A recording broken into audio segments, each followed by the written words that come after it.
धन्यवाद देवी पिता, हमारी सोच और समझ से बढ़कर मानवीय प्रार्थना से अधिक अफसानी बातों को सिद्धता से यहाँ हमारे बीच में पूरा करने जा रहे हैं। मेरी मदद करेंगे आप, मेरे मन को, विचारों को, मेरी जुबान को परमेश्वर आप अपना मार्ग बनाकर अपनी देह के लिए ब्लेसिंग के तौर पर इस्तेमाल करेंगे।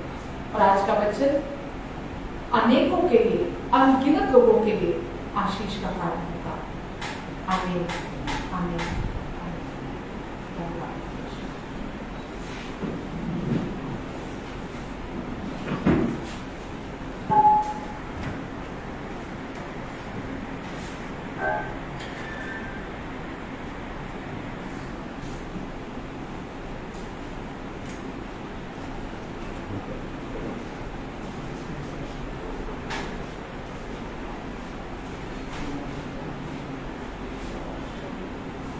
Hallelujah, hallelujah.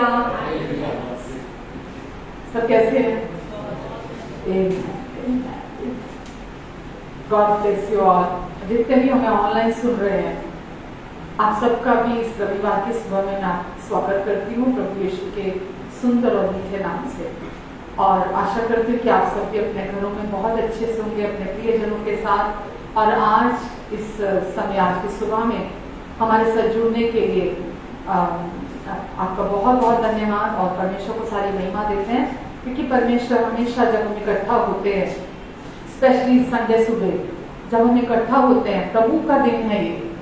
बाइबल कहती है कि प्रभु का दिन, रविवार, उन्होंने कहा प्रभु का दिन है ये। इस दिन प्रभु जी उठे। इस दिन जी उठने के बाद चेलों के साथ उन्होंने भोजन किया। इस दिन उन्होंने संगति की। इस दिन उन्होंने बाइबल में बताती है कि इमाउस में जब दो चेले थे जो वापस जा रहे थे, तो उनके साथ बातचीत की रविवार के सुबह।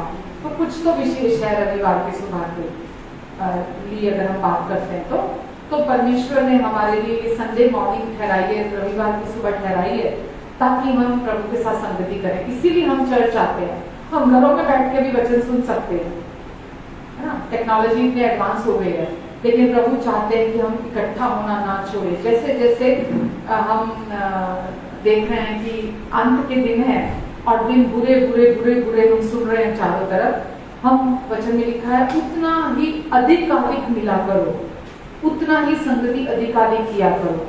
तो हम, प्रभु की इच्छा है और प्रभु का वचन हमें सिखाता है। और जो प्रभु कहते हैं वो यूं ही नहीं कहते हम, उसके पीछे जरूर हमारे लिए कुछ आशीष होती है, हमारे लाभ के लिए प्रभु कहते हैं। तो इसीलिए हम रविवार हम इकट्ठा होते हैं। जितने लोग मुझे ऑनलाइन भी सुन रहे हैं, मैं आप सबसे भी ये कहना चाहूंगी कि संगति करना ना छोड़े। केवल रविवार को ही नहीं, बीच में भी जब आपको समय मिलता है, एक दूसरे के साथ संगति किया करें, प्रार्थना किया करें, मिला करें, इकट्ठा हुआ करें, चाहे वोट में संगति किया करें। विश्वासियों के साथ जुड़े रहना जरूरी है। हम विश्वासियों के साथ जुड़े रहें और एक दूसरे के लिए आशीष का कारण बने, क्योंकि जब हम एक दूसरे के साथ संगति करते हैं तो पवित्र आत्मा काम करते हैं हमारे लिए। आमीन, हालेलुया। तो इसीलिए मैं बहुत खुश होती हूँ रविवार को। भले हम बहुत लोग नहीं है लॉकडाउन के बाद, बहुत थोड़े लोग हैं हम, लेकिन मैं इतना जानती हूँ कि प्रभु यहाँ है। ठीक है, क्योंकि उन्होंने सबसे छोटा नंबर चुना। कहा जहां दो हमें उत्साहित करने के लिए, जहां 2 या 2 से अधिक मेरे नाम से इकट्ठा होते हैं, मैं वहां मौजूद रहता हूं। आमीन। तो हमारा फोकस क्वालिटी पे है। ठीक है, हमारा फोकस, हमारा ध्यान गुणवत्ता पे है, वचन की गुणवत्ता पर। हमारा फोकस क्वांटिटी पे नहीं है। अगर क्वालिटी अच्छी बनी रहती है तो क्वांटिटी भी बढ़ती है।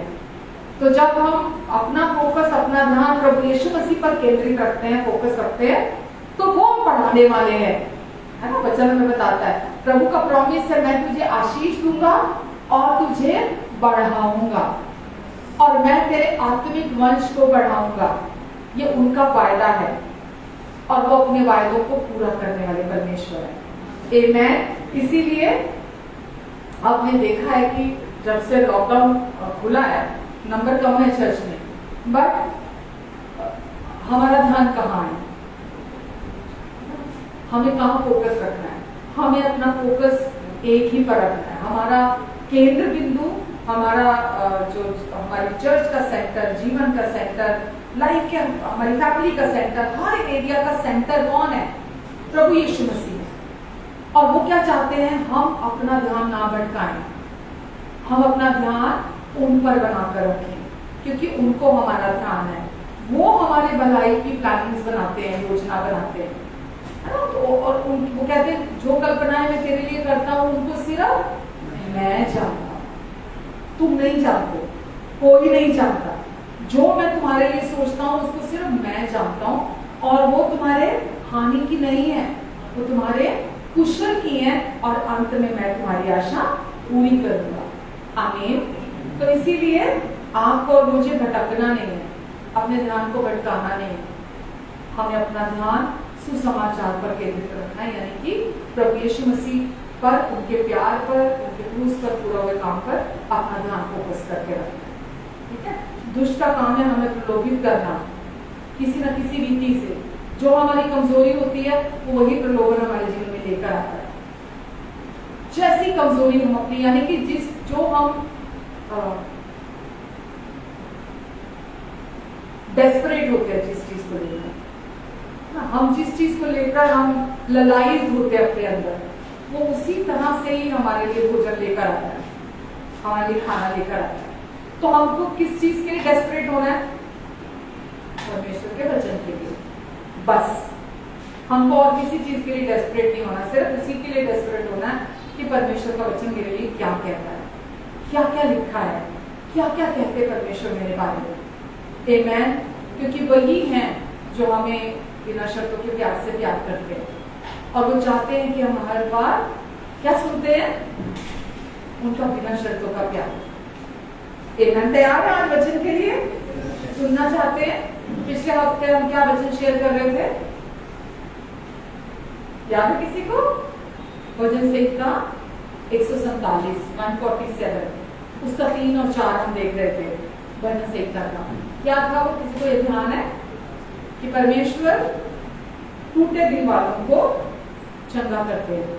जब मनुष्य का हृदय टूटा होता है जब, तो परमेश्वर उसे चंगा करते हैं, और आगे लिखा है वो उस पर मरहम लगाते हैं, उस पर पट्टी बांधते हैं परमेश्वर। ठीक है।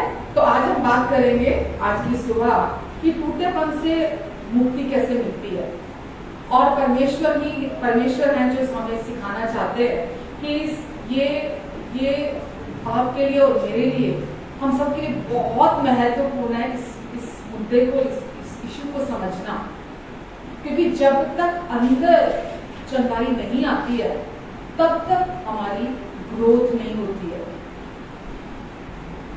जब हमारा टूटा मन अंदर से हील होता है तभी हमारी उन्नति होती है। मैं हर बार एक बात बोलती हूँ कि सबसे महत्वपूर्ण है सुसमाचार का प्रचार होना। सबसे मैं क्यों हर बार इतना जोर डालती हूँ? सुसमाचार, गॉस्पेल, अनुग्रह का सुसमाचार, जो सच्चा सुसमाचार है, क्योंकि अनुग्रह ही सुसमाचार है। मैं क्यों उस पर इतना जोर डालती हूँ? क्या मकसद है उसके पीछे इतना जोर डालने का? अगर मैं यहाँ हर रविवार आती हूँ और मैं आकर सिर्फ आपको उत्साहित करने वाले वचन देके चली जाऊँ, हाँ, आपको इनकरेज करने वाले, सिर्फ उत्साहित करने वाले वचन हो, जो कि बहुत सारी कलीसियाओं में आज हो रहा है कि केवल उत्साहित करने वाले वचन देते हैं। बहुत सारे लोग ऐसे हैं। मेरा कहने का मतलब क्या है? कुछ कलीसियाएं ऐसी हैं जो व्यवस्था और अनुग्रह मिक्सचर का प्रचार तो कर रही हैं, लोगों पर पुलपिट को इस्तेमाल करना, लोगों पर दोष लगाना, उनमें क्या कमी है, हर समय उसके बारे में बात करना। कुछ ऐसी हैं जहां पर आपको एनकरेज करने के लिए विश्वास कि आपको विश्वास करना है, आपको विश्वास करना है अपने कार्यों के द्वारा, आपको कुछ करना है उसके लिए। यानी कि जो कुछ भी, चाहे दशमांश देना है ना, तो वो आपको इनकरेज करेंगे कि आपको दशमांश देना ही है। बपतिस्मा लेना है तो वो आपको इनकरेज करेंगे कि आपको बपतिस्मा लेना ही है। बहुत समय हो गया आपको बपतिस्मा नहीं लिया, ये सब करना है। मैं मना नहीं कर रही, मैं इनके खिलाफ नहीं हूँ, वो आपको बोलेंगे आपको रोज इतने घंटे बाइबल पढ़नी है ना, चाहे कुछ भी हो जाए, आपको बोलेंगे, सिर्फ एनकरेज करते हैं आपको। लेकिन वो सुसमाचार जो बिना मिलावट का है और जो 100% गॉस्पेल है, जो कि परमेश्वर की कृपा का सुसमाचार है, जो परमेश्वर की भलाई का सुसमाचार है, जो परमेश्वर ने क्रूस के द्वारा, यीशु के द्वारा क्रूस पर पूरा कर दिया है, वो उसका प्रचार नहीं करते। आपको समझ में आ रहा है? और उसका प्रचार इसको बोलते हैं ना संपूर्ण सुसमाचार, जो कि हिंदी का वर्ड मुझे समझ नहीं आ रहा उसके लिए, कि जिसमें कोई घटी ना हो, जो सुसमाचार प्रभु आए ना कि परमेश्वर ने पवित्र आत्मा के द्वारा मेरा अभिषेक किया है, ताकि मैं कंगालों को सुसमाचार सुनाऊं, ताकि मैं कुचले मुंह को, टूटे मन वालों को मैं शांति दे सकूं, अंधों को दृष्टि दे सकूं। तो मैं उस सुसमाचार की बात कर रही हूँ, वो सुसमाचार जो यीशु ने बोला कि जाओ सारे जगत में जाकर मेरे सुसमाचार का प्रचार करो। और जो विश्वास करता है, आप किसी को, बहुत बार पता है क्या होता है, मैं आज ये सब बातें बोलने वाली नहीं थी, लेकिन प्रभु का आत्मा मुझे आपको सिखाने के लिए बातें बोल रहा है। बहुत बार क्या होता है कि जब कलीसियाओं में जब लोग जाते हैं तो वहां पर वो कहा जाता है कि जी आपको बपतिस्मा लेना है, आपको दशमांश देना है, आपको इतने घंटे रोज बाइबल पढ़ना है, अब आपको इतने घंटे रोज आराधना करना है, अब आपको हर संडे चर्च आना है। ये बातें जो सिखाते हैं ये गलत नहीं है, ये करनी है हमें, लेकिन ये सारी बातें वो हमें जब सिखाते हैं वो विश्वास के द्वारा उत्पन्न होनी चाहिए हमारे अंदर से, ठीक है? ये विश्वास के कार्य होने चाहिए हमारे जीवन से। और विश्वास के कार्य कैसे आते हैं हमारे जीवन से? जब हम सच्चे सुसमाचार को, जो अनुग्रह का सुसमाचार है, जब हम उसको सुनते हैं, लगातार, एक बार नहीं, लगातार, निरंतर और बार बार सुनते हैं। वो क्या है? कृपा का सुसमाचार, अनुग्रह का सुसमाचार। वो क्या है जिसको हमें बार बार सुनना है, निरंतर सुनना है, हर संडे सुनना है, हर संडे के अलावा भी हर दिन सुनना है? वो क्या है? परमेश्वर के प्रेम के बारे में और उनकी संपूर्ण माफी के बारे में। परमेश्वर का प्रेम क्या है? उनकी संपूर्ण माफी के विषय में, कि उन्होंने आपको और मुझे क्रूस पर अपने पुत्र यीशु के द्वारा संपूर्ण रीति से माफ कर दिया है। और आपको इस संपूर्ण माफी को हर बार सुनना है। और आपको वचन में लिखा, उन्होंने आपको एक नई पहचान दे दी है और आपको नई सृष्टि बना दिया है। अब आप एक नई सृष्टि हो, आपका नया जन्म होता है परमेश्वर के राज्य में। और जब आप बार बार हर संडे की सुसमाचार सुनते हैं ना, ये नहीं कि एक कोई टॉपिक लिया था पास्टर ने 2 साल पहले और उसने इस टॉपिक को लिया था और इस टॉपिक को बोला था, पर उसके बाद 2 साल हो गए, कभी बोला नहीं है सुसमाचार। वो खाली हर बार आपको एनकरेज करता है और आखिर में आपको ये बोलता है अब आपको ये करना है। तो इसका परिणाम क्या होता है मालूम? आपको लगता है अच्छा ये सब कुछ मैं करूंगा ना, तो ये सब कुछ करने से मेरे जीवन में सब ठीक हो जाएगा।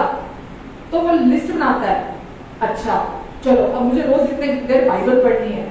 वो बेचारा पूरे दिल से हर दिन बाइबल पढ़नी शुरू करता है। पहले तो वो सुंदर सी बाइबल खरीद के लाता है ना, बढ़िया वाली, बड़ी सी, जो दिखाई दे सबको, है ना, चर्च में भी सबको दिखाई दे कि मैं तो बहुत बड़ी सी बढ़िया सी बाइबल लेकर आया हूँ, तो मैं एक बड़ा विश्वासी हूँ। फिर वो रोज लेकर बैठेगा, चाहे नींद भरी हुई। मैं ऐसे एक व्यक्ति को जानती हूँ, बहुत समय हो गया इस बात को। तो मैंने उनको पूछा एक बार कि आप विश्वासी नए थे। मैंने बोला आप बाइबल पढ़ते हो? बोले हाँ, हर टाइम मेरे टेबल पे खुली रहती है, हर टाइम मेरे टेबल पे खुली रहती है। पढ़ने का अंदर से दिल तो है ना, अंदर से इच्छा तो है नहीं अंदर से, पर टेबल पे खुली रहने से क्या होगा? किसके पढ़ने के लिए छोड़िए हम। पर क्योंकि ये कहा गया है कि आपको बाइबल पढ़नी है, तो इसीलिए खुल के रखी हुई है हमने कि चलो अपने आप को हम ये तो दिलासा देते कि नहीं खुली है, मैं कभी तो देख ही लेता हूँ इसको। तो ये क्या है? ये हमारे एफर्ट्स है, ये हमारी कोशिशें हैं। आप बपतिस्मा लेना है, ठीक है, आपको बपतिस्मा लेना है, क्योंकि अगर आपने बपतिस्मा नहीं लिया तो आप विश्वासी नहीं है। तो बेचारा मरता क्या नहीं करता, वो कुछ भी करके बोलेगा कि ये लिस्ट तो पूरी करनी है मुझे, अब तो मुझे बपतिस्मा भी लेना पड़ेगा, मुझे बपतिस्मा लेना है, राइट? बपतिस्मा भी ले लिया, चलो अब टाइम देना है जी आपको, मरता क्या नहीं करेगा, उसको लिस्ट तो पूरी करनी है ना। अब वो दशमांश भी देना शुरू करेगा कि क्योंकि कह रहे हैं कि दशमांश देना तो देना तो पड़ेगा ना।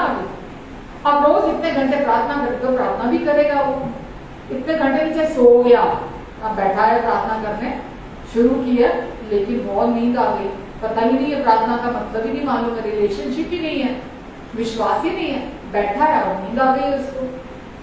पर रोज उसको पता है मैं बैठता तो हूँ ना प्रार्थना करने के लिए, चर्च आना है तो वो चर्च भी आ रहा है, ठीक है, और चर्च आ रहा है, लेकिन वहां पर सुसमाचार नहीं अभी तक पता चला कि सुसमाचार मेरे विषय में नहीं है, सुसमाचार यीशु के विषय में है। आप समझ पा रहे हो? गॉस्पेल जो है वो आपके और मेरे विषय में नहीं है, सुसमाचार प्रभु यीशु मसीह के विषय में। तो आपको बार बार वो सुसमाचार सुनने की जरूरत है। अब वो व्यक्ति का क्या होगा आप मुझे बताइए, थोड़ा समझ के, बहुत समझदार हो आप, मुझे पता है, क्वालिटी है आपके अंदर, वचन को जानते हो आप लोग, क्या होगा उस व्यक्ति का? एक दिन फ्रस्ट्रेटेड हो जाएगा, क्योंकि हमारे जो सेल्फ एफर्ट होते हैं, हमारी जो कोशिशें हैं, वो फ्रस्ट्रेशन को लेकर आती है, और फ्रस्ट्रेशन की वजह से क्या होगा? जोर से बोलो। विश्वास करना बंद कर, विश्वास तो पहले नहीं कर रहा था, एफर्ट करने में बंद कर देगा। विश्वास तो पहले नहीं कर रहा था, अब कोशिशें करने की बंद कर देगा। उन कोशिशों में क्या क्या शामिल है? क्या क्या शामिल है? बाइबल पढ़ना बंद, प्रार्थना करनी बंद, चर्च जाना बंद, दशमांश देना बंद, अरे बहुत दे दिया, बहुत हो गया, है ना? दशमांश देना बंद, मिलना जुलना बंद चर्च के लोगों से, फोन आए किसी को उठाना नहीं है वो भी बंद। ये क्या हो रहा है? सेल्फ एफर्ट्स करने की वजह से अंदर से पहले ही टूटा हुआ था, पहले ही चोट खाया हुआ था, रिश्तों से चोट खाया हुआ था, पहले ही टूटा हुआ था, पहले ही हारा हुआ था, पहले ही थका हुआ था, पहले ही बुरी हालत थी। अब क्या हो गया? अब तो परमेश्वर से भी चोट खा कि कुछ नहीं होता, कुछ नहीं करते हो, कोई फायदा नहीं है, कुछ नहीं बदलता, कुछ नहीं बदला, कुछ नहीं हुआ। सारा का सारा दोष किस पे चला गया? परमेश्वर पे चला गया। सबसे ज्यादा नाराजगी किससे हो गई? परमेश्वर से हो गई। अब दुष्ट क्या चाहता है? कि सुसमाचार प्रचार न हो, बाकी सब कुछ हो जाए। वो यही चाहता है ना कि गॉस्पेल प्रचार न हो, सुसमाचार प्रचार न हो, क्योंकि सुसमाचार यीशु ने बोला मैं आया, पवित्र आत्मा से मेरा अभिषेक किया गया, परमेश्वर ने मुझे भेजा है ताकि मैं टूटे दिल वालों को चंगाई दे सकूं। तो यीशु का आने का मकसद क्या था? सुसमाचार का मकसद क्या था? टूटे दिल वालों को चंगा करना। पर यहां क्या हुआ? जो थोड़ा सा भी चंगा था वो भी टूट गया, और अभी हाईली ऑफेंडेड है, उसको समझ में नहीं आ रहा मैं क्या करूं। तो क्या सुनना है हमें? बार बार क्या सुनना है? सुसमाचार सुनना। क्योंकि जितना आप सुसमाचार सुनोगे, यानी कि जब आप ये सुनोगे कि परमेश्वर ने आपको संपूर्ण रीति से स्वीकार कर लिया है हमेशा के लिए, परमेश्वर आपको बिना शर्तों के प्यार से प्यार करते हैं। आप बाइबल पढ़ते हैं या नहीं पढ़ते हैं, आप चर्च जाते हैं या नहीं जाते हैं, आप भले काम करते हैं या नहीं करते हैं, आप दशमांश देते हैं या नहीं देते हैं, आप परमेश्वर को अपने पूरे मन बुद्धि शक्ति प्राण हृदय से प्यार करते हैं या नहीं करते हैं, वो आपको करते हैं। वो आपको अपने पूरे मन हृदय बुद्धि शक्ति प्राण से प्यार करते हैं। ठीक है, ये सुसमाचार है। आप दशमांश दें या ना दें, कुछ भी, जो भी मैंने आपको पूरी लिस्ट दी, आपने बपतिस्मा लिया या नहीं लिया, परमेश्वर आपको प्यार करते हैं और वो आपको कभी नहीं छोड़ेंगे, कभी नहीं त्यागेंगे, ये उनका प्रॉमिस है। ठीक है, ये आपको हर बार बार बार सुनने की जरूरत है। लोग सोचते हैं कि यीशु में आ गए, अभी आ गए, अब जर्नी जो है, सोचते क्या है, सुना ही यही होता उन्होंने कि अब बाकी का जो सफर है अब उनको पूरा करना है, अब उनको पवित्रता का जीवन जीना है, अब उनको पवित्र जीवन खुद अपनी कोशिशों से जीना है, जो हो ही नहीं सकता। जब वचन में लिखा है जब जड़ पवित्र है तो पेड़ भी पवित्र है। हमारा नया जन्म प्रभु यीशु मसीह की पवित्रता से हुआ है, उनके द्वारा हुआ है, पवित्र आत्मा के द्वारा हमारा नया जन्म हुआ है। तो जब जड़ पवित्र है हमारे अंदर तो हम भी पवित्र बना दिए गए हैं। लेकिन जब तक आप, मेरी बात ध्यान से सुनना, जब तक आप अपनी संपूर्ण माफी पर विश्वास नहीं करते तब तक बाहरी तौर पर पवित्र जीवन उत्पन्न नहीं हो सकता। समझ रहे हैं? जब आप सुसमाचार पर, जो कि संपूर्ण माफी का सुसमाचार है कि परमेश्वर ने आपके पास्ट, प्रेजेंट और फ्यूचर के भी सारे पाप यीशु के लहू के द्वारा धोकर साफ कर दिए, जब आप इस पर हर दिन विश्वास करते हैं अपनी संपूर्ण माफी पर, तो पवित्रता जो आपके अंदर है वो उत्पन्न होगी। यानी कि जब आप अपनी धार्मिकता पर विश्वास करते हैं कि आप परमेश्वर के धर्मी बेटे और बेटियां बन गए हैं, जब आप 100% इस सच्चाई पर विश्वास करने लगते हैं तो वो पवित्रता जो आपके अंदर है वो उत्पन्न होने लगती है। बिना धार्मिकता के पवित्रता उत्पन्न नहीं हो सकती। समझ पा रहे हैं आप? तो सबसे पहली शुरुआत, आप कितना भी चर्च चले जाएं, आप कितना भी बाइबल पढ़ लें, आप कितना भी प्रार्थना कर लें, जब तक आपका टूटा दिल जो आपके अंदर हो सकता है 8 साल की उम्र में किसी ने बड़ा भयंकर तोड़ा हो, अब आपकी उम्र 40 साल है, आपका जो दिल 8 साल की उम्र में टूटा है, आप अभी भी उस टूटे दिल को लेकर यकीन जानिए घूम रहे हैं। अंदर से दिल टूटा हुआ है, बाहर से आप कुछ भी कर ले वो दिल ठीक नहीं हो सकता बाहरी तौर से। इसीलिए अगर कोई है, हमारे पास खुशखबरी है ये, मैंने लास्ट वीक भी आपको बोला ना, डॉक्टर ठीक नहीं कर सकते, दवाइयां ठीक नहीं कर सकती, कोई इंसान, कोई स्पेशलिस्ट ठीक नहीं कर सकता हमारे दिल को, केवल परमेश्वर के पास ये खुशखबरी है। जब हम यीशु का सुसमाचार सुनते हैं तो वो सुसमाचार, वो खुशखबरी हमारे अंदर टूटे दिल को चंगाई देती है। ऐसा तो हो ही नहीं सकता कि हम ये बोलें कि मैं तो ठीक हूं, मेरा दिल कभी नहीं टूटा। या हो सकता है किसी का दिल टूटा हो और ठीक हो गया हो। ऐसा नहीं हो सकता कि इस दुनिया में जब हम रहते हैं हमारा दिल ना टूटे।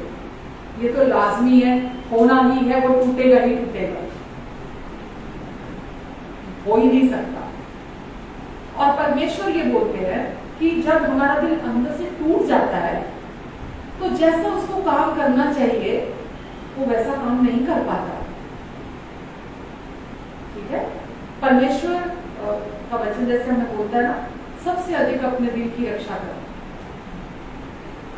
नीति वचन 4 में लिखा है, क्योंकि जीवन वहीं से बहता है। अगर हमारा दिल अभी भी अंदर से टूटा हुआ है, बहुत बार हम मानते नहीं इस बात को ना, हम बोलते नहीं मैं ठीक हूँ, मेरा दिल कहाँ टूटा हुआ है, मैं तो बिल्कुल ठीक हूँ, कुछ नहीं हुआ मुझे, तो बिल्कुल सही सलामत हूँ, किया होगा किसी ने कुछ किया होगा मेरे साथ, मुझे कुछ लेना देना नहीं है। हम मानने को तैयार नहीं होते, हम मानने को तैयार नहीं होते कि मेरा दिल टूटा हुआ है।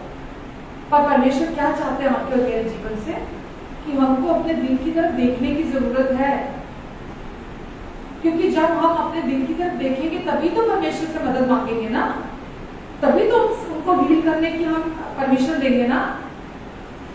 तो सबसे पहले तो आपको अपने दिल की तरफ देखने की जरूरत है। जो दुनिया से टूटा है ना, किसी न किसी सिचुएशन से टूटा है, किसी ने आपको ठुकराया है, आपको तिरस्कार किया है, किसी के अपने का किसी का देहांत हो गया, किसी प्रियजन का, उससे दिल टूटा है, या किसी का डिवोर्स हो गया, उसका दिल टूटा है, किसी भी सिचुएशन से दिल टूटा है, कुछ भी हुआ है, आपको अपने दिल को ये टटोलने की, ये जानने की जरूरत है कि पहचानने की जरूरत है कि मैं ऐसे नहीं कह दूंगा कि नहीं नहीं मेरा दिल नहीं टूटा, मुझे कोई फर्क नहीं पड़ता, मुझे कोई फर्क नहीं, मुझे कुछ लेना देना नहीं है लोगों से, मुझे कोई फर्क नहीं पड़ता, मेरा दिल नहीं टूटा, मुझे कुछ फर्क नहीं है। आप मानने को तैयार नहीं है अगर कि मेरा दिल किसी ने तोड़ा है, मेरे अपनों ने, मेरे रिश्तों ने, मेरे करीबी लोगों ने, मेरे लाइफ पार्टनर ने, किसी ने तोड़ा है। जब आप ये समझते होंगे तभी आप परमेश्वर के पास जाते हैं कि मदद मांगने के लिए।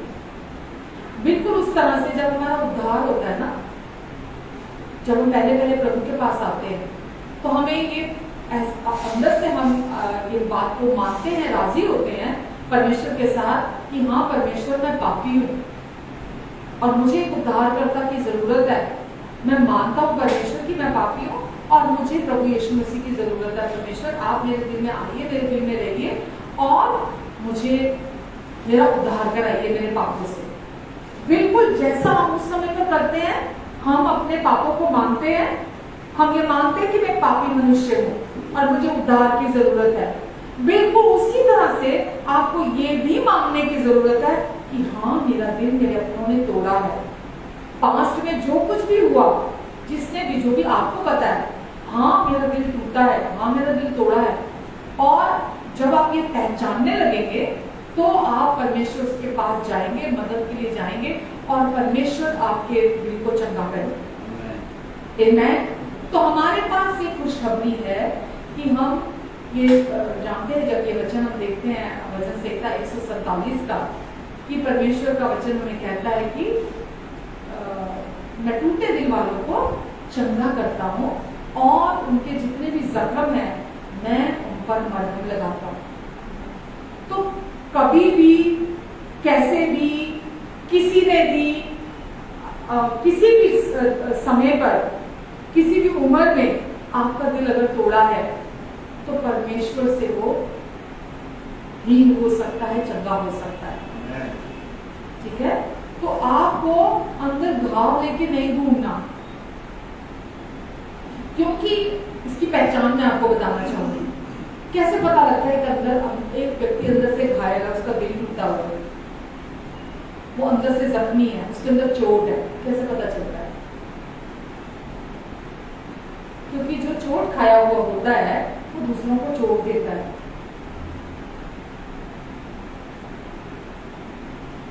जिसके पास जो होता है वही तो देगा ना। जिसके अंदर चोट होगी, या जैसे कि जिसके अंदर चोट है उसको परमेश्वर का प्यारा भी नहीं पता, उसको परमेश्वर की संपूर्ण माफी नहीं पता। ठीक है, उसको परमेश्वर की कृपा की, परमेश्वर इतने अच्छे हैं, इतने अच्छे हैं परमेश्वर, उससे इतना प्यार करते हैं कि उन्होंने क्रूस पर यीशु को उसके लिए मरने के लिए भेजा। किसके लिए? उसके अपराधों के लिए, उसके पापों के लिए, उसके पापों की कीमत चुकाने के लिए परमेश्वर ने यीशु को मरने के लिए भेजा। तो वो नहीं जानता और वो अभी तक, क्योंकि उसने प्योर गॉस्पेल, प्योर सुसमाचार, सच्चा सुसमाचार जो कि अनुग्रह का, शांति का, कृपा का सुसमाचार है, उसने नहीं सुना, तो उसने अभी तक अपने लिए माफी रिसीव नहीं की, उसने अभी तक अपने लिए परमेश्वर का प्यार रिसीव नहीं किया, उसने अभी तक परमेश्वर की कृपा को अपने लिए ग्रहण नहीं किया। वो अभी तक मालूम है ओरिजिनली ये जो दिल, जो अंदर की चोटें हैं, जो दिल टूटना है, ओरिजिनली कहां से आया है? आदम और हव्वा से, जब शैतान ने उनको बहकाया था, ओरिजिनली वहां से आया है। तो जितने भी लोग, मैंने लास्ट वीक भी आपको बोला था, दुनिया में घूम रहे हैं ना, बाहर से कितने भी उजले टोना दिखते हो, अंदर से सब घायल है, अंदर से सब टूटे हुए हैं। जो आजकल इतना आतंक फैला हुआ है, इतना उग्रवाद फैला हुआ है, आजकल भाई भाई को का दुश्मन हो रहा है ना, कोई रिश्ता किसी से बनाना नहीं चाहता, कोई किसी को प्यार नहीं देना चाहता, सब डिमांडिंग पोजीशन पे है, सब कहते हैं मेरा क्या, मेरा क्या, मेरा क्या, मेरा क्या, मेरी जिंदगी, मेरे लिए, मुझे नहीं पूछा, मुझे नहीं देखा, है ना, मेरा ध्यान नहीं रखा, मेरे लिए कोई खड़ा नहीं हुआ। हर बंदा, ये पहचान है, अपने बारे में सोचता है, अपनी बात करता है, अपने लिए कहता है, मेरा धर्म, मेरी लाइफ, और जो उनके अंदर भरा होता है वो वही दुनिया को देते हैं। तो चोट खाए हुए लोग जो घूम रहे हैं दुनिया में, वही दूसरे लोगों को चोट देते हैं। सिर्फ इस धरती पर मैं बहुत प्राउडली कहूंगी कि केवल वो जो सुसमाचार पर विश्वास करते हैं, क्रिश्चियन नहीं कहूंगी मैं, जो नामधारी क्रिश्चियन है, नामधारी क्रिश्चियन नहीं, जो विश्वासी सुसमाचार को विश्वास करते हैं, अनुग्रह का जो सुसमाचार, ही तो सुसमाचार है, दूसरा तो कोई सुसमाचार है ही नहीं है। जो अनुग्रह के सुसमाचार पर विश्वास करते हैं वो कभी किसी को चोट नहीं देते। आमीन बोल सकते हो? क्योंकि जो आपने रिसीव किया आप वही देख, जो आपने दुनिया से लिया, लोगों ने चोट पहुंचाई, रिश्तों ने चोट पहुंचाई, उसने धोखा दिया, उसने धोखा दिया, है ना, उसने आपका दिल तोड़ा, उसने आपका दिल तोड़ा, उसने फायदा उठाया, धीरे धीरे धीरे धीरे धीरे धीरे दिल घायल हो जाता है। लेकिन जब आप सुसमाचार सुनते हैं बार, अब यहाँ क्या करने आते हैं? है कि नहीं? ये तो सुनने आते हैं ना बार आपका दिल मांगता है यही, क्योंकि वो आपकी भूख है। तभी तो वचन लिखा, मनुष्य केवल रोटी से नहीं बल्कि परमेश्वर के मुख से निकली हुई हर एक बात से जिंदा रहता है। आमीन। क्या है परमेश्वर के मुख से निकली हुई हर एक बात? मैंने लास्ट वीक बोला था, यीशु ही परमेश्वर की आवाज है, और यीशु परमेश्वर की आवाज को हम तक पहुंचाने के लिए आए, सुसमाचार को पहुंचाने के लिए आए। और जितना हम सुसमाचार सुनते हैं, पहले हम कुर्सी पर बैठना सीखते हैं। ठीक है? बैठने से मतलब हम लगातार निरंतर हमको यही सीखना सुनना है, यही सुनना है, यही सुनना है, यही सुनना है। जब आप सुनते चले जाएंगे सुसमाचार, पहले आपको हीलिंग चाहिए अंदर, पहले आपको चंगाई चाहिए अंदर, फिर आप सेवकाई कर सकते हैं ना। अगर सोचिए अभी तक आप ही को अंदर से हीलिंग नहीं मिली, आप ही का दिल टूटा हुआ है और आप चौथे दिन मिनिस्ट्री में खड़े हो गए। होता है ऐसा बड़ी बड़ी चर्चिज में, जैसे कोई चर्च में नवा बंदा मेंबर आता है, उसको कोई ना कोई चर्च मिनिस्ट्री में कोई ना कोई जगह दे देते हैं उसको पक्का करने के लिए। जबकि बाइबल क्या बोलती है कि किसी को भी जल्दी से मत खड़ा करना, ऐसा ना हो कि शैतान के बहकावे में वो आ जाए वो व्यक्ति, है ना, और मसीह की देह में नुकसान करे वो किसी तरह से।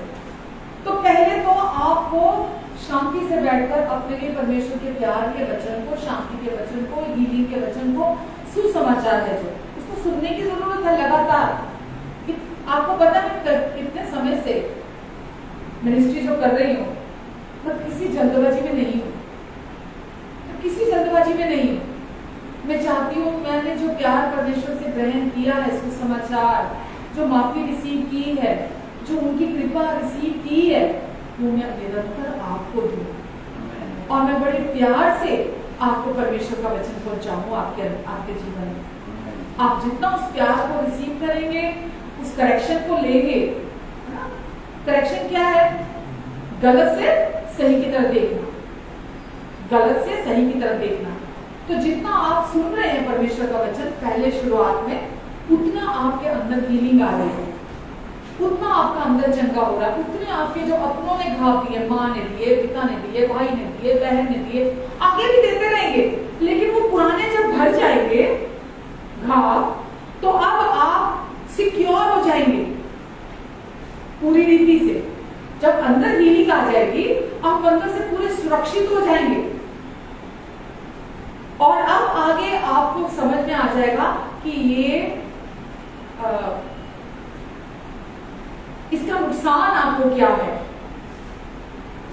अगर आप अपने दिल में उन चोटों को भरते हैं, और मैं अपने लास्ट टाइम भी मैंने आपको बोला कि दिल वहां जाना नहीं चाहता जहां उसको चोट लगती है, क्योंकि वो अपने लेवल पर हैंडल करने लग जाता है चीजों को, वो वहां जाना नहीं चाहता, वो रिश्ते बनाना नहीं चाहता। आज आपको पता है ना, आज सोसाइटी में हमारे, ये तो नहीं कहूंगी सब, लेकिन बहुत सारे लोग ऐसे हैं जो रिश्तों में विश्वास नहीं करते हैं, रिश्तों मतलब रिश्तेदारियों पर, उनको लगता है रिश्तेदार तो नहीं होते, दोस्त बनाओ बस, दोस्त बनाओ बस, दोस्त अच्छे होते हैं। क्यों बोलते हैं पता है वो? क्योंकि रिश्तेदारी एक जिम्मेवारी के साथ आती है। दोस्त का क्या है, रोज बदल लो, है कि नहीं? रिश्ते जो है वो जिम्मेवारी के साथ आते हैं, आप उन रिश्तों को जिम्मेवारी के साथ निभाते हो रिश्तों को, लेकिन दोस्ती जिम्मेवारी के साथ नहीं आती है। आपको लगता है नहीं बनी, चल तू नहीं और सही, और नहीं और सही, और नहीं और सही, कभी थोड़ा दुनिया में, बट ये सही नहीं है। परमेश्वर ने हमारे दिल को, जब हमारा दिल टूटता है ना, परमेश्वर उसको टूल की तरह इस्तेमाल करते हैं हमारे फेवर। परमेश्वर का वचन हमें सिखाता है कि जब भी हमारा दिल टूटता है ना, हमको लोगों से कटना नहीं है, हमको लोगों से दूर नहीं जाना, हमको परमेश्वर के पास जाना है, क्योंकि वो हमारे दिल को चंगाई देते हैं, हमारे दिल को वापस जैसा उन्होंने डिजाइन किया है, हमारे दिल को जैसा बनाया फंक्शनिंग के लिए कि हमारा दिल उस रीति से काम करे, हमारा दिल वैसे काम करने लगे। हालेलुया। आपको पता है कि जब आप चलो एक वचन हम देख लेते हैं, इफिसियो चैप्टर, फिलिपियो चैप्टर 2 कुछ सीख रहे हैं आप? यस। फिलिपियो चैप्टर 2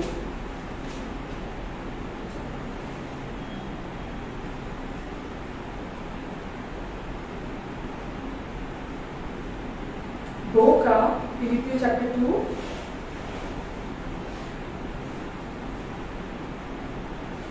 2 का 2 से पढ़ लेते हैं।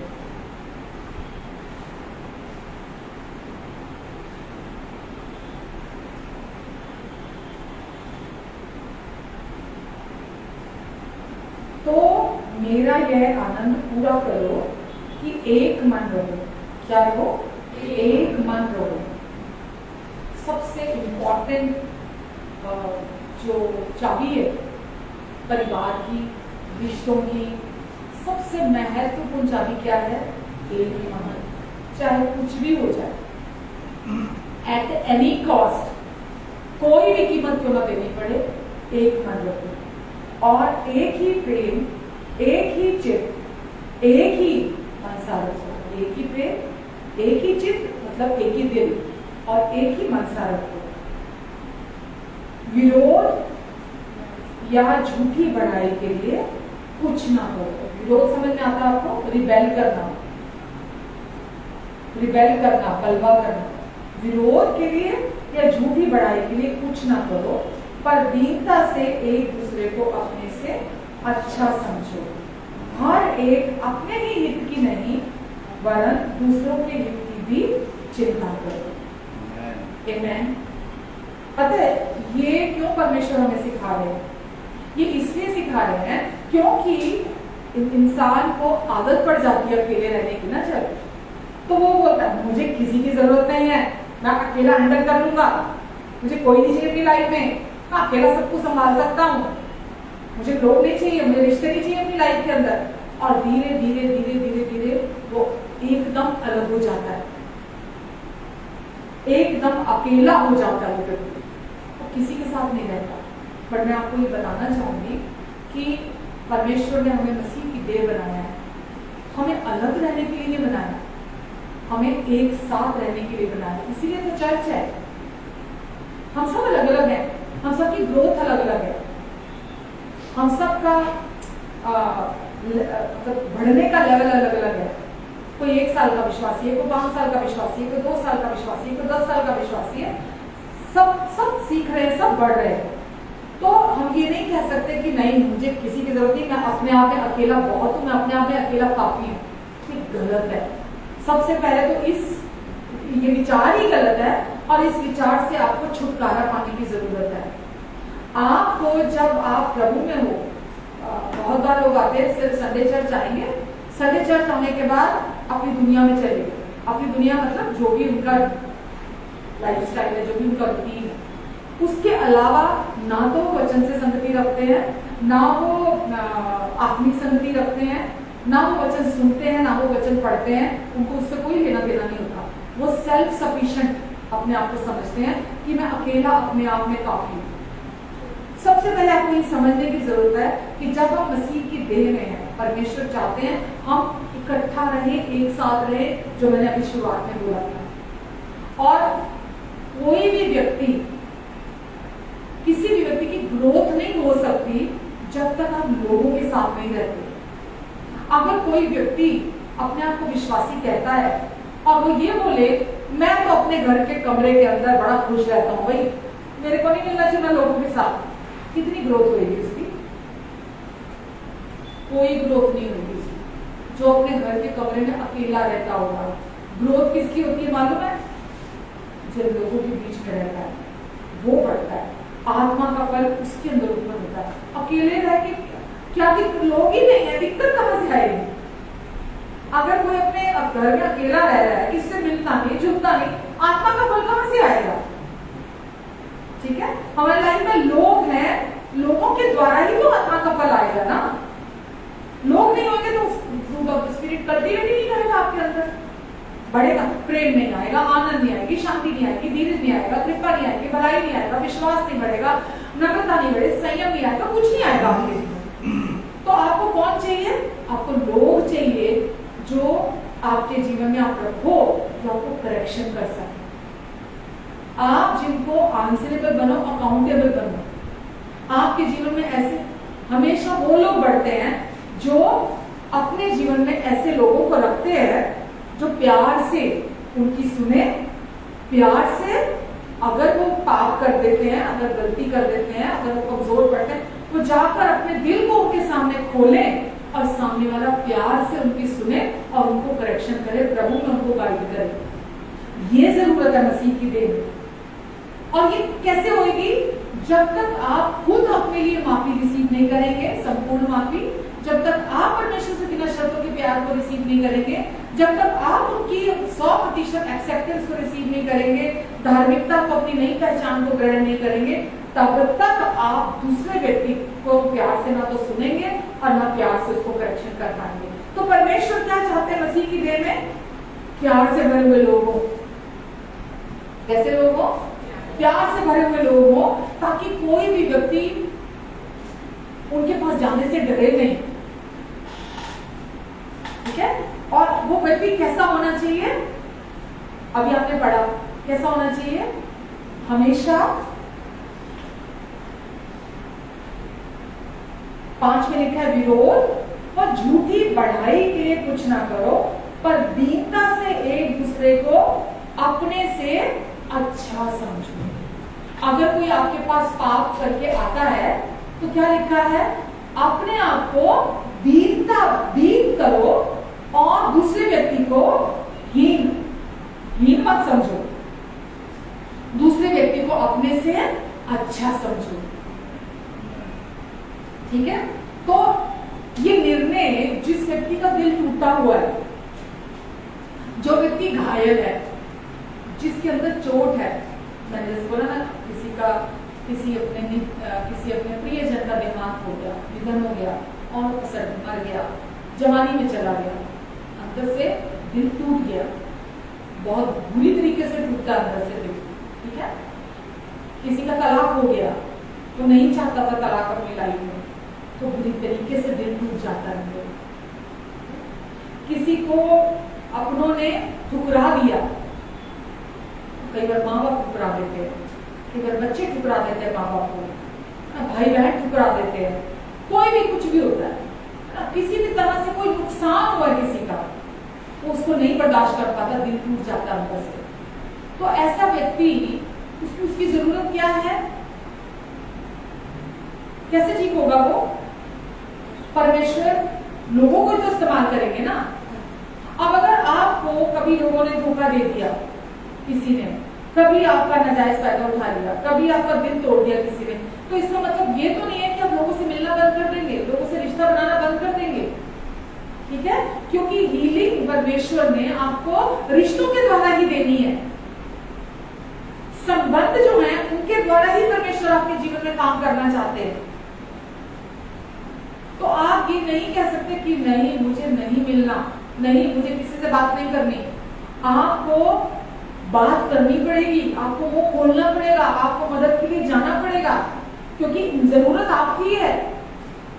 जबरदस्ती कोई भी आपको उसमें से बाहर नहीं निकाल सकता। जब आप करीब जाएंगे, जब आप अपना दिल खोलेंगे, तभी सामने वाला आपकी मदद कर पाएगा। समझ पा रहे हैं आप? तो हम सेल्फ सफिशिएंट नहीं है कि मुझे किसी की जरूरत नहीं है, हम सबको जरूरत है।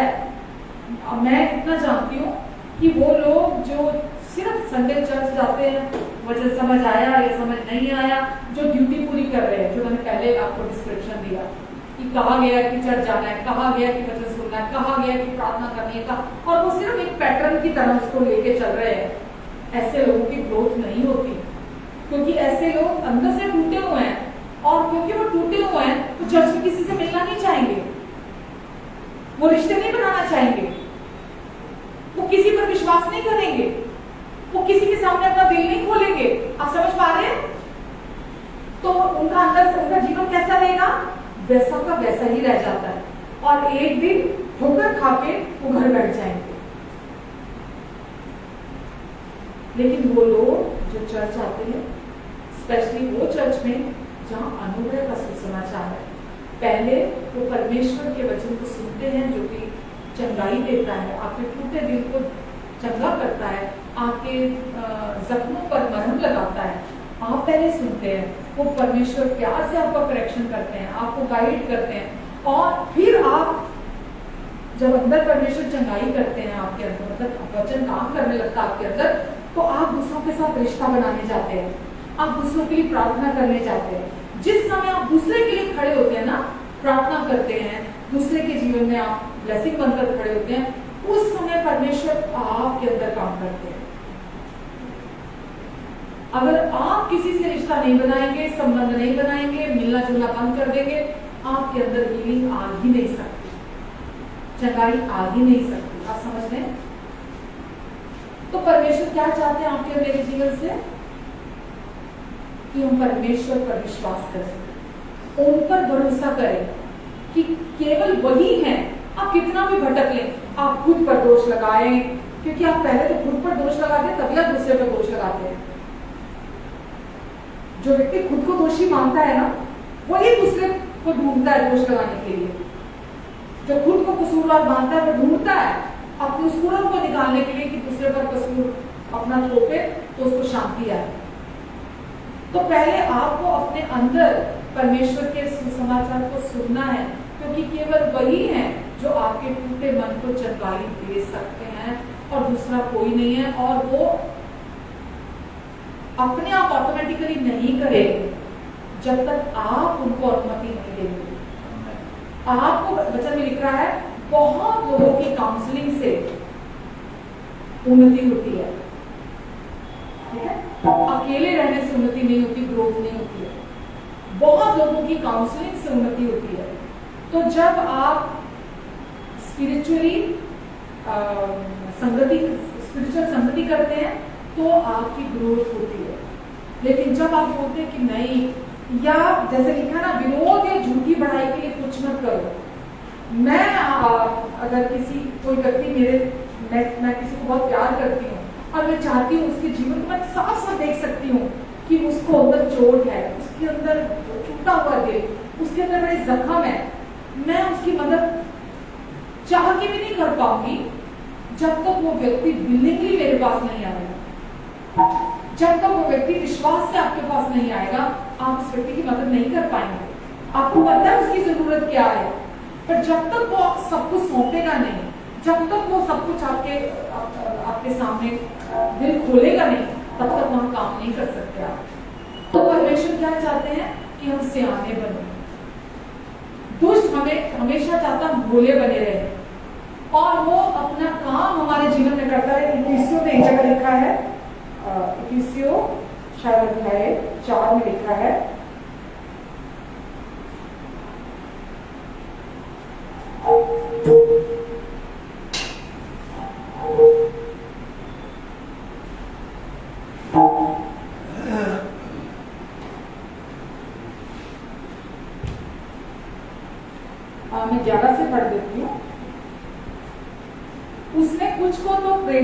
करके और कुछ को भविष्यवक्ता नियुक्त करके और कुछ को सुसमाचार सुनाने वाले नियुक्त करके और कुछ को रखवाले और उपदेशक नियुक्त करके दे दिया। क्यों दे दिया परमेश्वर ने? जिससे पवित्र लोग सिद्ध हो जाएं और सेवा का काम किया जाए। पवित्र लोग सिद्ध हो जाएं, पहले अपनी सिद्धता को सुने ताकि सेवा का काम किया जाए और मसीह की देह उन्नति पाए और परमेश्वर के लोग उन्नति पाए। आगे लिखा है, जब तक कि हम सब के सब विश्वास और परमेश्वर के पुत्र की पहचान में एक ना हो जाएं और एक सिद्ध मनुष्य ना बन जाएं और मसीह के पूरे डील दौल तक ना बढ़ जाएं। हमें तब तक सुनते जाना है सुसमाचार को। आगे लिखा है, ताकि हम आगे को बालक ना रहें जो मनुष्यों को ठग विद्या और चतुराई से उनके भ्रम की युक्तियों के और उपदेश के हर एक झोंके से उछाले और इधर उधर घुमाए जाते हैं, वरन प्रेम में सच्चाई से चलते हुए। इसमें प्रेम में, परमेश्वर के प्रेम में सच्चाई से चलते हुए सब बातों में उसमें जो सिर है अर्थात मसीह में बढ़ते जाए, जिसमें सारी देह हर एक जोड़ की सहायता से एक साथ मिलकर और एक साथ गढ़कर उस प्रभाव के अनुसार जो हर एक अंग के ठीक ठाक कार्य करने के द्वारा उसमें होता है, हर एक अंग के द्वारा होता है, अपने आप को बढ़ाती है कि वह प्रेम में प्रगति उन्नति करते चले जाएं। आमीन। परमेश्वर नहीं चाहते कि हम भोले भोले बने रहें, हम सच्चाई को ना जानें। परमेश्वर सबसे पहले चाहते हैं हम अपने अंदर जो जरूरत है पहले उसको देखें, जो सबसे महत्वपूर्ण है। मैंने अभी पहले भी आपको बोला, यदि आप उस टूटे दिल के साथ घूमते रहेंगे तो आपका 8 साल की उम्र में टूटा है, 15 की उम्र में टूटा है, 20 की उम्र में टूटा है, 25 की उम्र में टूटा है, जब भी आपका दिल टूटा है, अगर आप उस टूटे दिल के साथ घूमते रहेंगे, आप ना तो वचन को ग्रहण कर पाएंगे, ना समझ पाएंगे, ना आपकी ग्रोथ होगी। और आप उल्टा परमेश्वर जो आपको आशीष देने वाले पिता है, आप उनकी इमेज को लेके ही कंफ्यूज रहेंगे, आप भ्रमित रहेंगे, क्योंकि शैतान की यही चाल है, भ्रम पैदा करना। तो आपको सबसे पहले परमेश्वर को अनुमति देनी है और परमेश्वर के वचन को अपने अंदर काम करने की अनुमति देनी है। उनके सुसमाचार को आपको लगातार अपने लिए सुनना है, उनकी संपूर्ण माफी को आपको अपने लिए सुननी है, उनके प्रेम को जो बिना शर्तों का प्यार है उसको अपने लिए रिसीव करना है, उनकी कृपा को जो आपकी तरफ उन्होंने बहाल कर दी है, प्रभु अपने पुत्र यीशु मसीह ने आपकी तरफ अनुग्रह बहाल कर दिया है, उनकी उस कृपा को, उनके उस अनुग्रह को अपने लिए रिसीव करना है। जितना आप अपने लिए प्यार को रिसीव करेंगे, जितना आप अपने लिए माफी को रिसीव करेंगे, जितना आप परमेश्वर की कृपा को रिसीव करेंगे, उतना ही आप आगे देने वाले बनेंगे। आमीन। और परमेश्वर चाहते हैं हमारा दिल सही ढंग से काम करे जैसा उन्होंने बनाया है, वरना आपको परमेश्वर की जो प्लानिंग है आपके लिए, कैसी प्लानिंग है उनकी आपके लिए, बहुत सुंदर, आप जो सोच भी नहीं सकते, जो समझ भी नहीं सकते, जो मांगा भी नहीं आज तक आपने, जो प्रार्थना भी नहीं की आपने, वो प्लानिंग है आपके परमेश्वर की आपके जीवन से।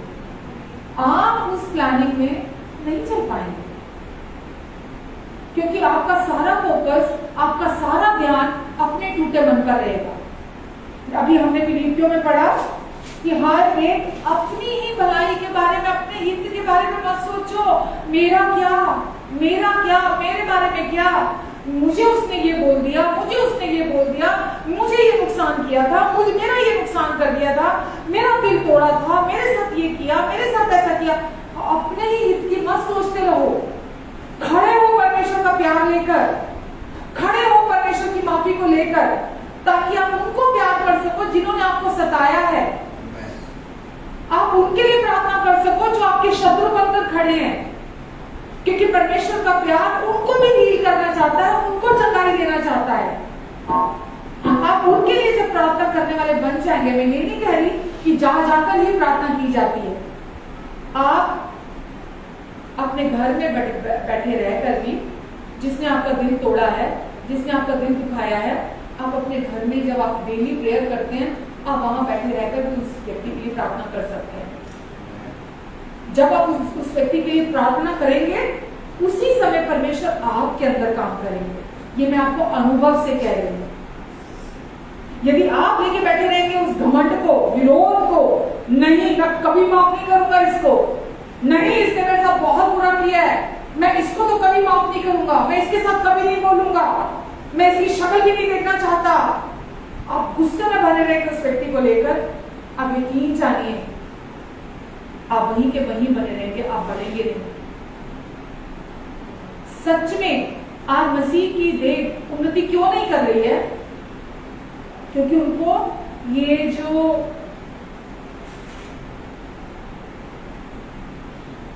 जो समस्या है, वास्तविक जो आदम और हवा से आई है, उनको अभी तक यही नहीं पता कि अंदर अभी भी हीलिंग की जरूरत है, चंगाई की जरूरत है।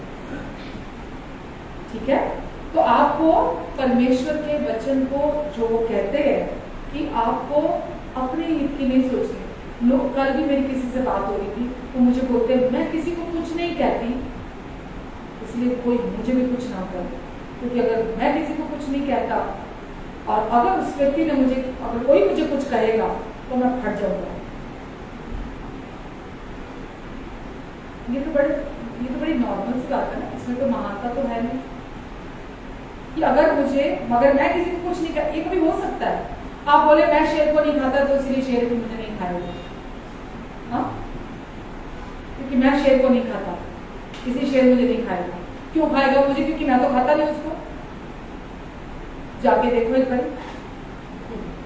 आप कहते रहे मैं शेर को नहीं खाऊंगा, मैं शेर को नहीं खाऊंगा, मैं कभी नहीं खाऊंगा, मैं बहुत अच्छा हूं, मैं शेर को कभी नहीं खाऊंगा।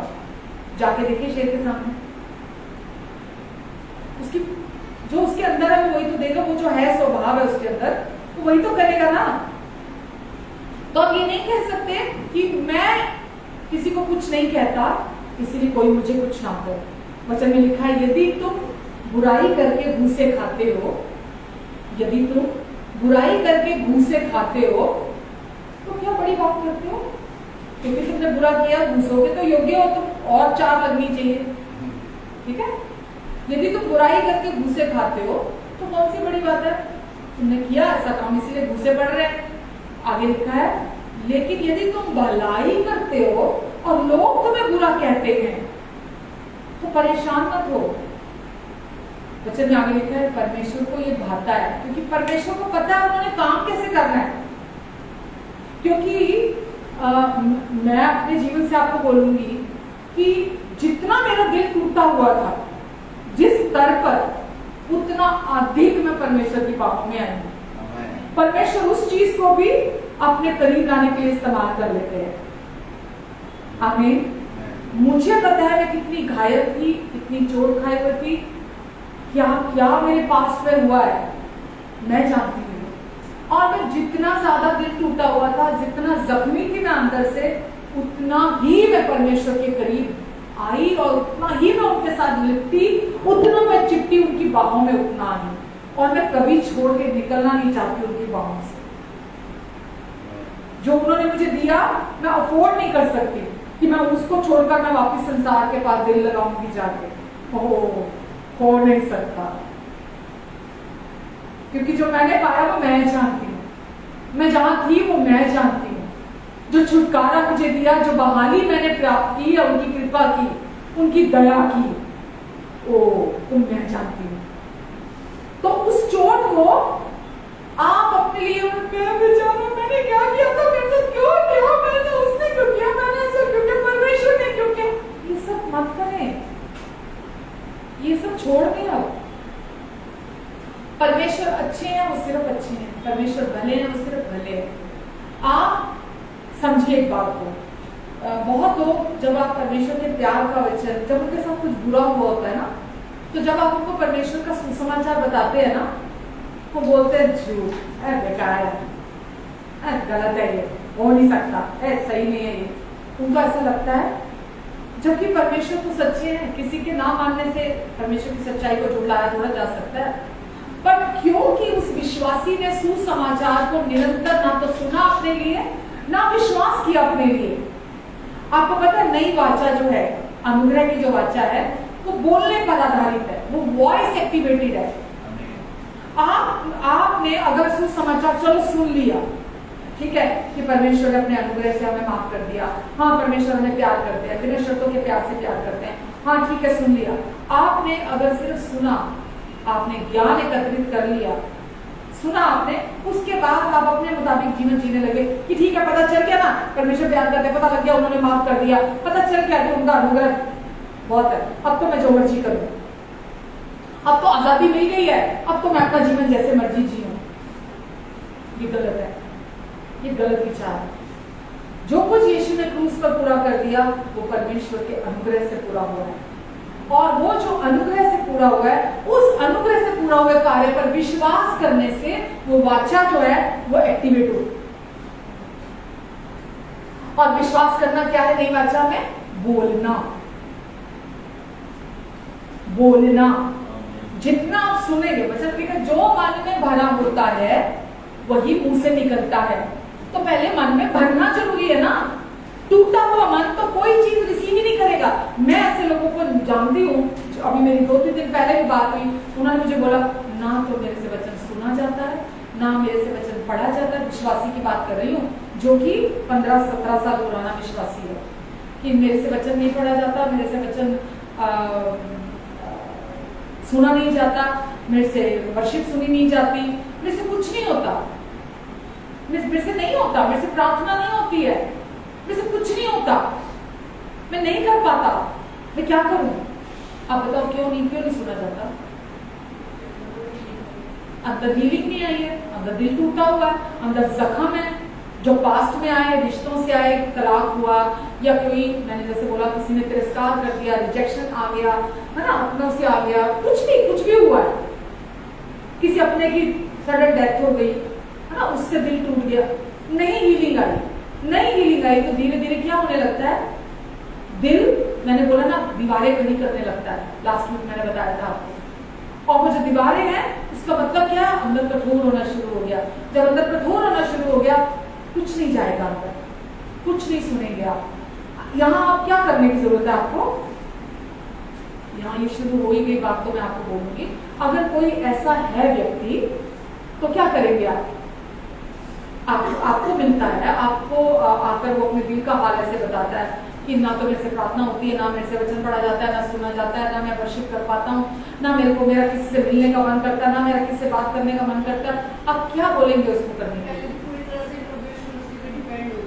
पहले आपको डिपेंड होने की जरूरत है, क्योंकि जो आशीष देने वाला परमेश्वर है, जो आपके दिल को चंगाई देने वाला परमेश्वर है, जो आपको उसमें से बाहर निकालने वाला परमेश्वर है, पहले तो आपको उनको सिर्फ इतना कहने की जरूरत है कि परमेश्वर मैं जानती हूँ सही यही है कि मुझे प्रार्थना करना है, सही यही है कि मुझे वर्शिप करनी है, सही यही है कि मुझे फलाने व्यक्ति को माफ करना है, सही यही है कि मुझे अपने दिल को आपके सामने खोलना है, सही है ये, पर ये मुझसे नहीं हो रहा, ये मुझसे नहीं हो रहा। परमेश्वर मैं आपको सौंपती हूँ, आप मेरी मदद कीजिए। सिर्फ आपको मुंह खोलकर परमेश्वर से मदद मांगने की जरूरत है, और जब आप मदद मांगेंगे तो परमेश्वर आपके जीवन में, आप मदद मांगेंगे तो वो आपके जीवन में मदद करेंगे आप। और जब आप धीरे धीरे आगे बढ़ते चले जाएंगे, एक समय पर एक कदम बढ़ाएंगे, आप मदद मांगेंगे और आप बोलेंगे परमेश्वर मैंने जैसे बोला ना, एक्नॉलेज करने की जरूरत है कि परमेश्वर उस समय पर, जैसे कि सपोज 10 साल पहले उस फलाने व्यक्ति ने मुझे ऐसे कटु शब्द बोले थे, मुझे ऐसे गंदे शब्द बोले थे, परमेश्वर वो मेरे दिल में इतने चुभ गए कि अभी भी उठते बैठते वो शब्द मेरे कानों में गूंजते हैं। परमेश्वर मैं भुला नहीं पाता हूँ उन शब्दों को। परमेश्वर मैं क्या करूं, मैं हेल्पलेस हूँ, आप मेरी मदद करो। ठीक है, जब आप पहले पहचानेंगे, पीछे देखेंगे आपके ऐसा क्या हुआ मेरे साथ, और जब आप परमेश्वर के पास आएंगे, मदद मांगेंगे, तो परमेश्वर आपको आप वो एरिया सौंपेंगे। जब आप वो एरिया परमेश्वर को सौंपेंगे तो परमेश्वर आपको उसमें हीलिंग देंगे, चंगाई देंगे आपको से एरिया। ये भी मैं आपको अनुभव से कह रही हूँ।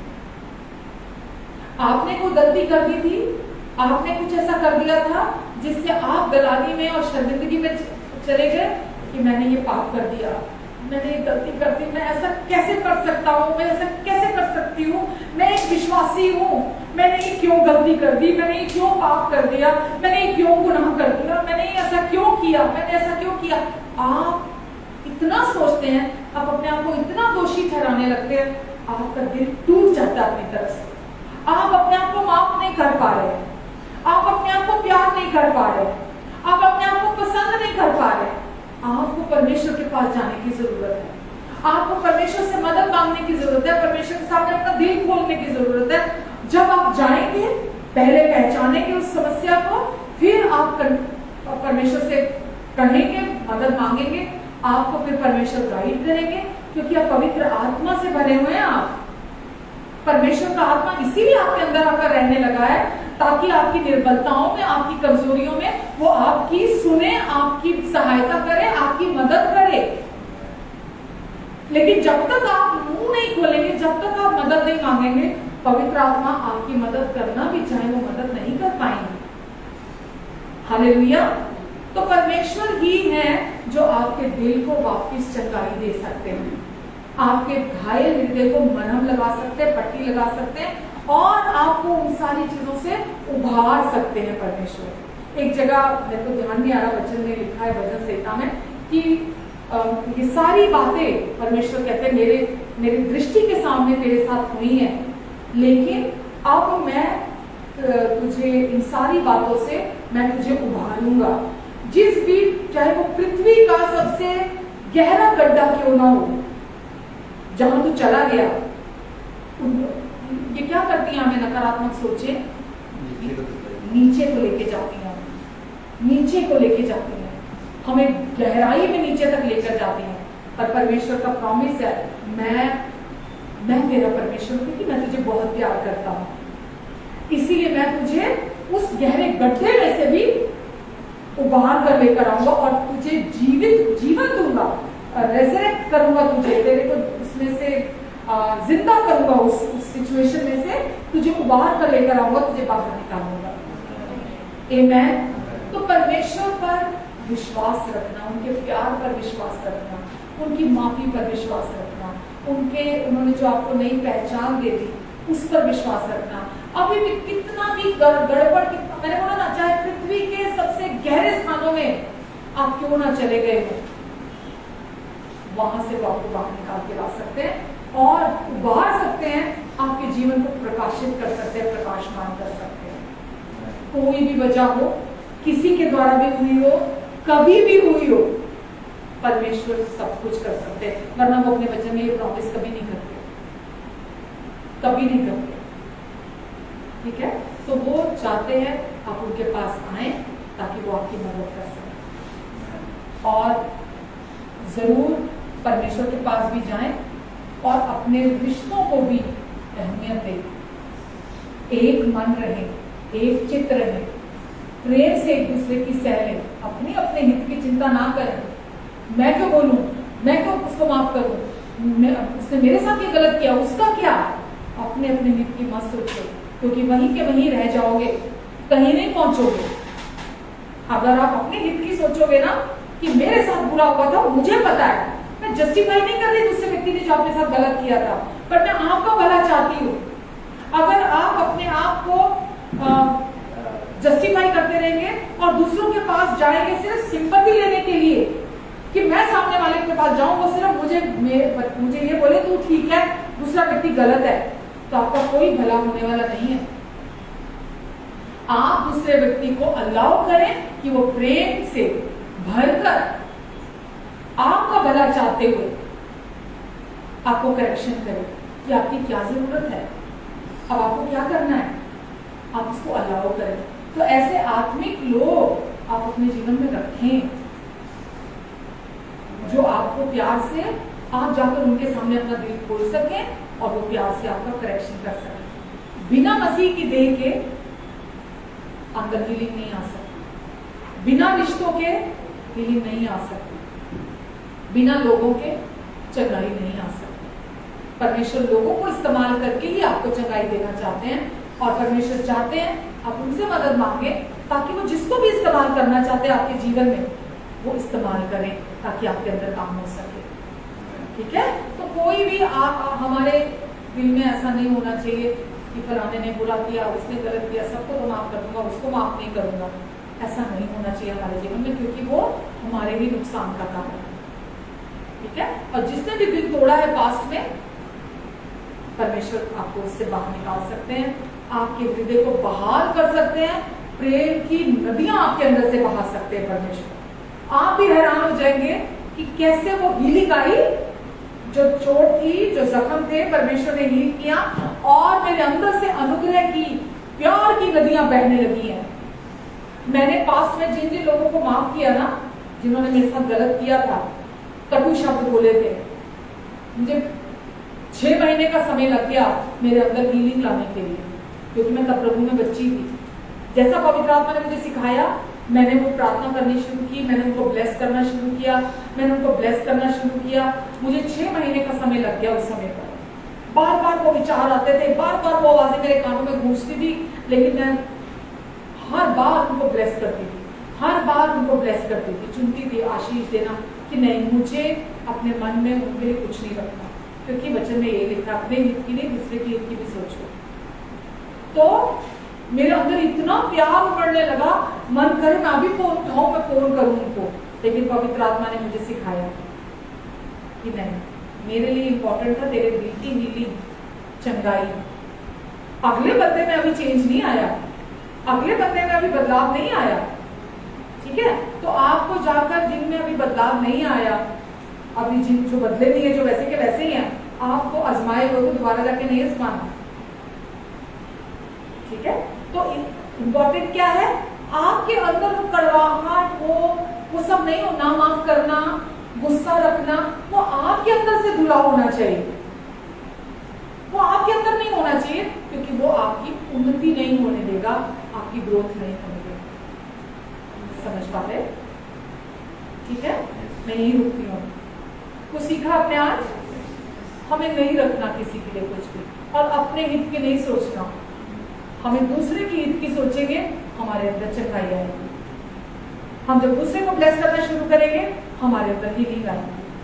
ठीक है, तो अपने हित की नहीं। फिलिपियो जाके चैप्टर मैंने जो 2 पढ़ा है अभी, उसको घर जाके फिर से वो 4-5 आयत तक मैंने पढ़ा, 4 आयत तक पढ़ा, उसको घर जाके दोबारा पढ़ देगा। ठीक है, प्रभु आप सबको बहुत आशीष दे। आज अगर कोई भी ऐसा है जो इस चीज के लिए प्रार्थना करना चाहता है कि अभी मैं चाहता हूँ मेरे दिल से, अभी भी ये चोट है, अभी भी ये मेरा दिल घायल है, जख्म है मेरे अंदर, क्योंकि मेरे साथ पास्ट में ऐसा हुआ था, तो मैं आप सबके लिए प्रार्थना करना चाहूँगी आपके साथ मिलकर। अगर आप विलिंग है, परमेश्वर आपसे ज्यादा विलिंग है। ठीक है, और जो ऑनलाइन भी मुझे सुन रहे हैं, देख रहे हैं, अगर आप भी आज उन सारी चोटों से, उन सारे जख्मों से आज आप छुटकारा पाना चाहते हैं, तो पवित्र आत्मा हमारे साथ हैं इसी समय आपको छुटकारा देने के लिए, और इसी समय उनके अनुग्रह को, कृपा को बहाल करने के लिए आपके दिल में। आमेन।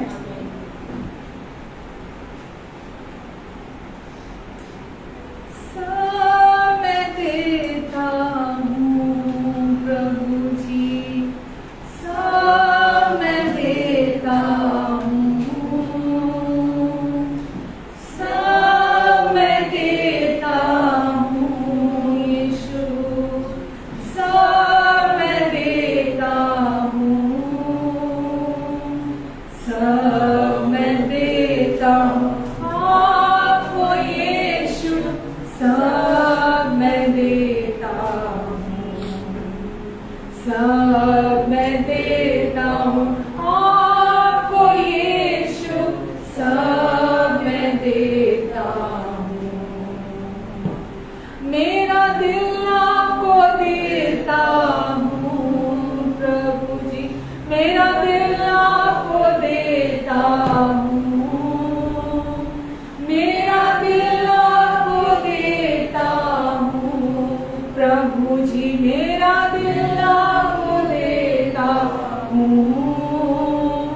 मेरा दिल आपको देता हूँ, आपको यीशु आपको देता हूँ।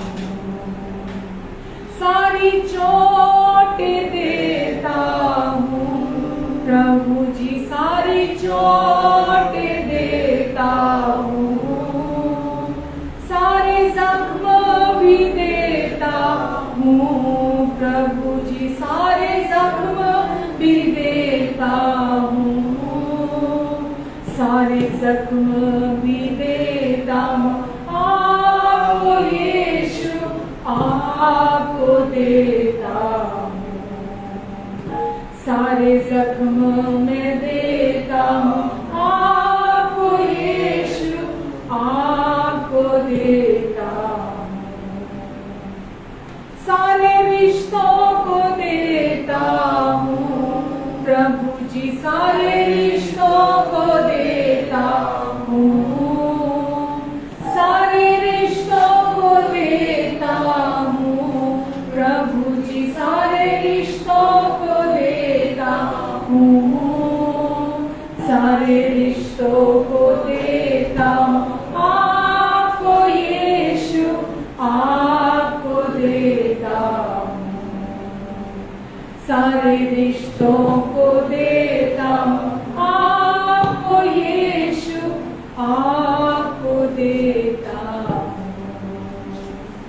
मेरा जीवन ये देता हूँ आपको प्रभु, जीवन ये देता हूँ, मेरा जीवन ये देता हूँ यीशु प्रभु, जीवन मैं देता हूँ, मैं जीवन ये देता हूँ, आपको यीशु आपको देता हूँ, सारी फिक्र देता हूँ, सारी चिंताएं देता हूँ, सारी फिक्र देता हूँ, सारी चिंताएं देता हूँ, सारी चिंताएं देता हूँ, आपको यीशु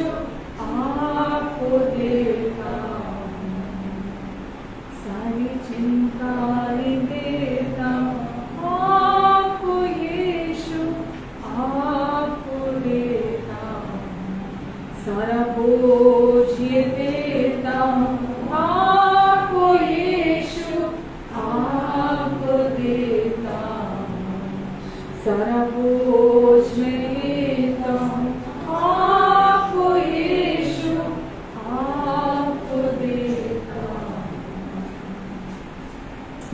प्रेमी पिता, मैं इस समय जितने लोगों ने भी मिलकर आज ये वचन सुना है और इस समय प्रार्थना में मेरे साथ जुड़े हुए हैं, प्रभु यीशु के नाम से मैं सबके जीवन पर अधिकार लेती हूँ, और जो भी भीतर गहरे में जो भी अपनों से या किसी भी परिस्थिति के कारण या जो आदम और हव्वा से चली आ रही चोटें हैं, जो दिल टूटा है, जो जख्म है, मैं हर दिल से उसे गहरे से उखड़कर समुद्र में जा लगने का आदेश देती हूँ प्रभु यीशु के नाम से।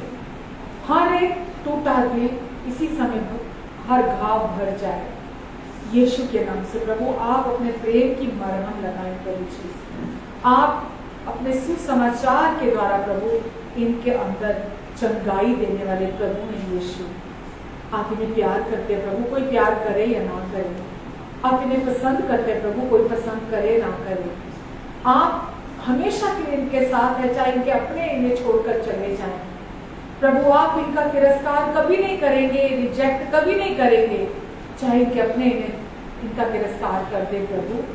प्रभु यीशु हर दुख हर पीड़ा से नजात दिलाने वाले प्रभु हैं, हर आंसू को सुखा देने वाले प्रभु हैं आप प्रभु। और प्रभु इनके भावनात्मक क्षेत्र में मैं आपकी चंगाई की घोषणा करती हूँ। हर एक मसीह विरोधी विचार, हर एक ऊंची कल्पना का मैं खंडन करती हूँ और हर एक भावना को मैं मसीह का आज्ञाकारी होने का आदेश देती हूँ। प्रभु यीशु मैं आपको धन्यवाद देती हूँ प्रभु, आपका लहू इनके दिनों पर आप छिड़के प्रभु, इनके जख्मों पर अपने लहू को छिड़के प्रभु आप, और आज से इनके हृदय आपके प्यार से भरे हुए हैं प्रभु। प्रभु यीशु आज से केवल अपने हित की नहीं, ये दूसरों के हित की भी चिंता करेंगे। ये केवल अपने बारे में नहीं सोचेंगे जो भी पास्ट में हुआ, बल्कि पास्ट में जिस जिसने इनका बुरा किया, नुकसान किया प्रभु, ये उनके लिए आशीष का कारण बनेंगे, ये उन्हें ब्लेस करेंगे, उनके लिए प्रार्थनाएं करेंगे प्रभु। आप इनकी मदद करेंगे, और जब ये प्रार्थना करेंगे और ब्लेस करेंगे, आप हर बार लगातार इनके अंदर चंगाई को लेकर आएंगे।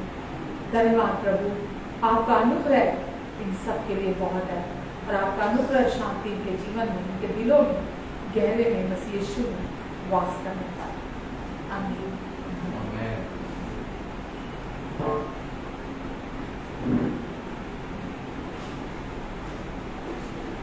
आगे ये समय है प्रभु भोज का।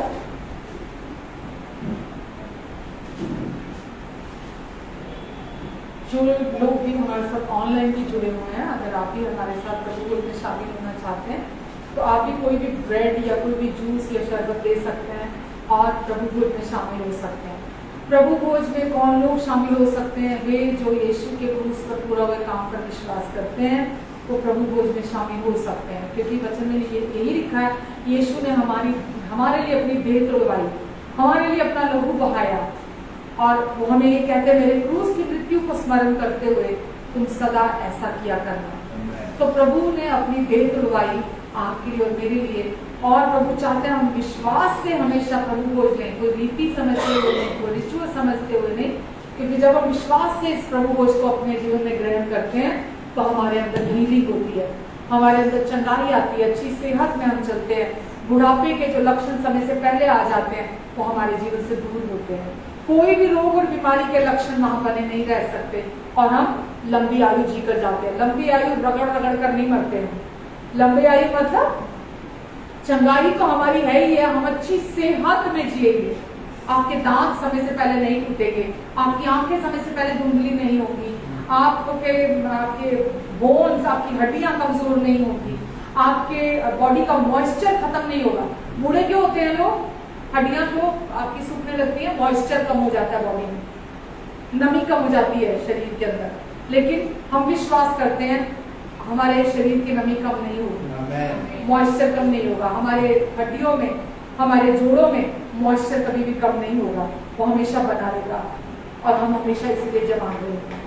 ठीक है, मॉइस्चर खत्म नहीं होगा, आप हमेशा अच्छी सेहत में चलेंगे, आपकी स्किन ग्लो करेगी हमेशा। आमीन। तो विश्वास से लेके ये सब कुछ आपका है।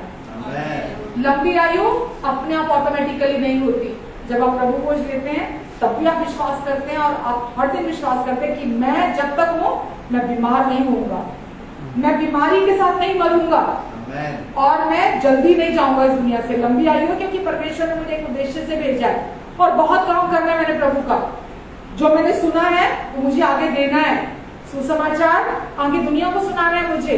लोग टूटे दिल वाले घूम रहे हैं, प्रेम से जाकर मुझे उनको संभालना है, क्योंकि केवल परमेश्वर का प्यार है जो हमें अंदर से हील कर सकता है। ठीक है, तो मुझे लंबी आयु जीनी है। मैं हमेशा नहीं बोलती मैं जल्दी मरने वाली नहीं हूँ, मैं लंबी आयु जीकर जाऊंगी, मैं बीमार होकर नहीं मरूंगी, मैं हमेशा अच्छी सेहत में चलूंगी, हमेशा चंगाई में चलूंगी। जो आप बोलेंगे, जो आप सोचेंगे वही होगा। आमीन। आइए हम प्रभु की देह में से खाते हैं और इस प्याले में से पीते हैं।